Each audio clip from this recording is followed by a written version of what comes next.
This matters. Tomorrow, Alabama will vote on what could become the strictest abortion law in our nation. If passed, the bill would make it a felony for a doctor to perform or attempt an abortion during any stage of pregnancy, essentially banning abortions in the state with no exception for rape or incest. This comes after Georgia joined 3 other states and passed what's known as the heartbeat bill, banning abortion after a fetal heartbeat is detected, which is usually around 6 weeks into pregnancy.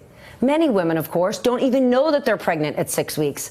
According to the Guttmacher Institute, which tracks data on abortion laws in the U.S., 21 abortion restrictions have been enacted across the U.S. so far this year alone. Do you realize that? Another 28 state legislatures have introduced bills to further restrict abortion. The goal?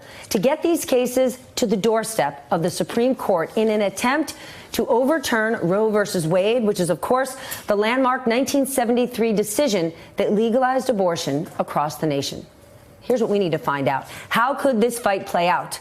Well, the president of Planned Parenthood, Dr. Leana Wen, joins me now. Dr. Wen, thank you for joining me. What is your biggest concern about what we're seeing? This is a terrifying time for women's health, and we know the consequence. It's women's lives. This bill in Georgia is so extreme that it allows the state of Georgia to investigate women for miscarriages. The bill in Alabama goes even further. It criminalizes doctors, locks up doctors for up to 99 years, which is a life sentence for performing a standard, safe medical procedure. And it criminalizes abortions as soon as a woman finds out that she's pregnant, which is criminalizing abortion care altogether. And all of this is in the context of Georgia having the second worst maternal mortality rate in the country, Alabama having the worst cervical cancer rate in the country. What these politicians should be doing, if they really care about life, is to increase access to health care and work on public health outcomes, not trying to roll back the gains that we made and criminalize women and doctors. Healthcare, women's health. I know that you often talk about this, that it's simply not about abortion. It's about holistic health. In 2018, the courts ruled against states who wanted to block funding to Planned Parenthood. For Planned Parenthood advocates, that's a huge comfort. Is it a comfort to you? Because everything we've discussed before this is hugely threatening. Well, we see what's at stake with this Trump-Pence administration. Just a couple months ago, they issued a gag rule on Title X. And what this means is that our nation's program for affordable birth control and reproductive health care that also funds things like breast and cervical cancer screenings and STI and HIV tests will be dismantled. And that will affect 4 million women, men, families with low income. That's what's at stake with this Trump-Pence administration. They are cutting access to essential health care, and they are lying about their real motives. Part of their real motive is to cut health care to women, and the other part is to ban all safe, legal abortions.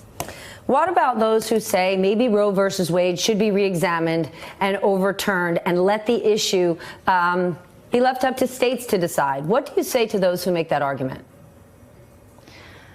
I have a mentor who taught me working in the emergency room, and he said that back in the 1960s, thousands of women died every year. We know this, that thousands of women pre-Roe died every year because they did not have access to safe legal abortions. There was an entire area of the hospital where my mentor worked that was called the sepsis ward, where women went because they didn't have a safe place to go for abortion care.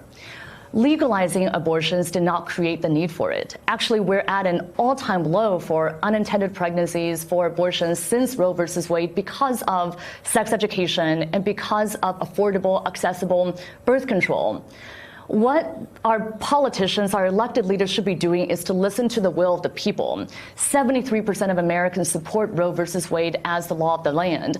And Americans are saying now more than ever that we want more health care, not less. Politicians should be listening to us and improving the lives and well-being of women, children, and families. That's what Planned Parenthood stands for.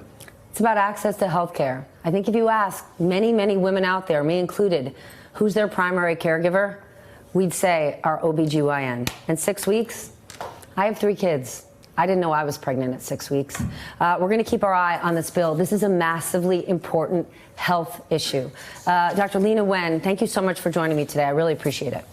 Hey there, I'm Chris Hayes from MSNBC. Thanks for watching MSNBC on YouTube. If you want to keep up to date with the videos we're putting out, you can click subscribe just below me or click over on this list to see lots of other great videos.